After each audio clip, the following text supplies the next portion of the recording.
To know that Essence Fest has essentially abandoned its roots, its cultural roots, its Black American cultural roots, is not only disgusting, it's diabolical behavior. I also believe it's very strategic, and it's aiding in the erasure of Black American culture. What's good, everybody?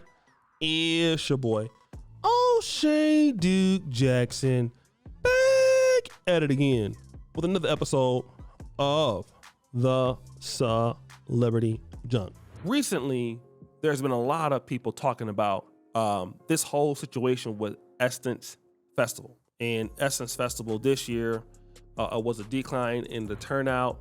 And obviously, the reason why the criticisms came about was because of what happened with this particular cultural fest. And many people who went there, at least what I've heard, is that, hey, listen, we feel like Essence Fest was not catered as much to the historical African-American community, hashtag FBA, hashtag ADOS, as it should have been, all right?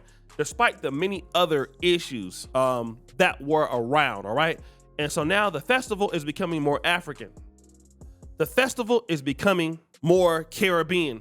And nobody comes to New Orleans for African food or Caribbean food. In fact, it seems like Essence Fest is now the opportunity for African culture to show its head, when in fact it's not the place for that. It's not the place for a Caribbean food or Caribbean culture to show its head. The Caribbeans need to go ahead and do that somewhere else, right? And at the top of this is Caroline Wanga.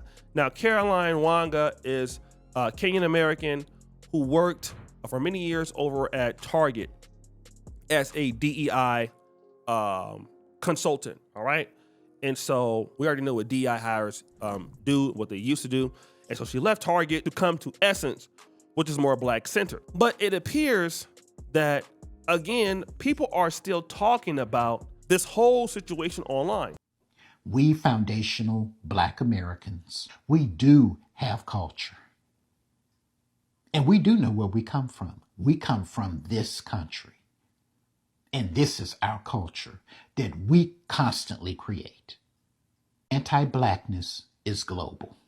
It is a chief export of the United States. That's why we catch it from everybody else.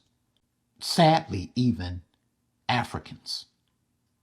When you have specifically Africans come at you with, where are you from? And for example, I'm from Arkansas. And they respond with, no, where are you really from? You know, you're dealing with an anti-Black mindset.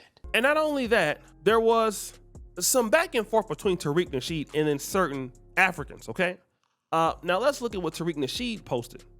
Non-FBAs have been online denigrating and disrespecting foundational Black Americans and our lineage unchecked for decades. Now that FBAs are not allowing that type of disrespect, many of these immigrants now have this weird thing about blaming me. And this was earlier today, all right?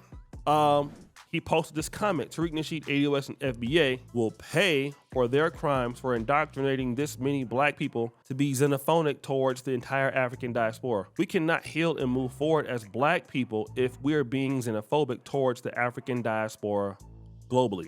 I don't understand what this means, because the African diaspora globally is, well, I don't really think that matters as much as he's talking about the African diaspora in the United States. But I think I understand what this guy is trying to say, even though I don't think I do. This is literally Tariq Nasheed's fault, like literally all of it. Okay, it's another person saying that. Then we have, this is Tariq Nasheed's fault, little P. Tam, soft Puerto Rican princess. I might have to go ahead on, hold on Tariq, I might have to go ahead and simp on her real quick, player. But I'll be at the FBA meeting tonight though, after I get through trying to enroll her over in the Clapathon Tech. Now, she is fine. P against the world, I definitely blame Tariq and them FBA NEEGASs. All right. So then Tariq Nasheed, at a point went on to X and he posted something that was very interesting about Caroline Wanga. Okay. This is what he posted. Here is an interview of Essence president Caroline Wanga, saying that her father told her that her family, the Wangas, participated in the enslavement of other kings to survive. Is that the mindset that has led to the downfall of Essence and Essence Fest? #FBA. Now let's check out this clip. Being excited about going because I knew my Kenyan heritage. I'd known it from the beginning. My dad told me all those stories. It was undisrupted by the slave trade on the eastern coast. I was excited to go to Ghana because the remnants on the coast there of the transatlantic slave trade were something I didn't see in Kenya, and I was excited to see that. Wait, there's more. So I was talking to him about that, and he paused and he said, well, there was another slave trade that happened on the eastern coast of Africa that doesn't have a lot of history behind it because it took slaves to Asia, but they weren't allowed to procreate, and so it didn't last as long. He said, so our heritage did interact with slavery in Kenya. And I was like, well, Dad, you said it wasn't disrupted. And he says, well, the Wangas did what they had to do to survive. So the average person would look at what Tariq posted and said, hey, Tariq, I got you. Like, you're not making sense. Because what Caroline A. Wanga's family did have to do FBA, all right? And I had to read this about 1 or 2 times just to make sure I had the right understanding of what he's saying. Because if somebody would have had that argument, what Tariq is talking about, in a way that he's right, like, hey, she wasn't involved in it, right? So she can't be blamed that her family sold other Kenyans into slavery. That's one thing. But here's what he's getting at. If her family would sell their people into survival, then her as an outsider coming over to Essence, what will she do to survive, which is selling us out? That's what he's trying to say, okay? And so really what he's saying is, if her family don't love her own people and she's from there and her family can justify that, it's easily justifiable that she don't have any empathy for us. And let me just tell you something, right? I'm in the Pan-African community and I live in Africa, all right? I understand that a lot of things that what Umar says about Pan-Africanism and Tariq Nasheed says about #FBA, I'm in the middle of both of those worlds. But I gotta tell the truth. We, as blacks, we're different and we don't necessarily have empathy for each other's side. I'm gonna tell you what I mean. When African immigrants are coming to America, they know that they are not us. And we know that they are not us, right? We may not have a problem, collaborating with them and bringing them into the community, and they can rise up in our community. They can become, they can become pastors, they can become preachers, they can become heads of HBCUs, they can become Marcus Garvey. Like, we're not judgmental, right? As long as we feel that somebody is real. But I would be lying if I would tell you that Africans are gonna wanna look out for our interests when they come to America. They're coming to America looking out for them, including Caroline Wanga, right? I'm not saying that all Africans would be like her, but even me coming to Uganda. As much as I love working in the communities here, okay, I have something to benefit from being here. And it is very difficult. I have to sometimes stop and pinch myself. I'm like, oh, what is the average Ugandan going through? What is the average Kenyan going through? What is the average? That's not even in my world view. I can't understand it. I've never slept in a house that didn't have plumbing or outside, whatever, or living on sometimes a $1 or $2 a day. I don't know what that's like, And I know I don't have enough resources to help everybody. So what do I start doing default? I start focusing on what I can do every day for myself. So it becomes, even though I'm here, and don't get me wrong, African Americans are very likely to want to work and build with the community. But then when you find out that sometimes you have problems, you automatically start to link to your own diaspora, or you start to link and bring them in groups to your own people. Because why? Now it's about, like, how do we survive? Okay? So it wouldn't make sense for, hey, we have a Ugandan magazine that's for Ugandans, or we have a Ugandan thing and we want to make sure that this thing works. Okay? And I can see why Ugandans wouldn't want a Black American at the head of their festival, because by default, we might change it to what our liking is. And if it means that we can benefit, or some of us could benefit on the behalf of them, we would take it.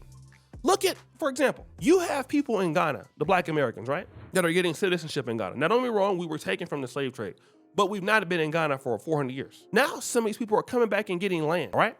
Now, the Africans that are living there and have never basically, received any land for free or paying a small price, they're offended.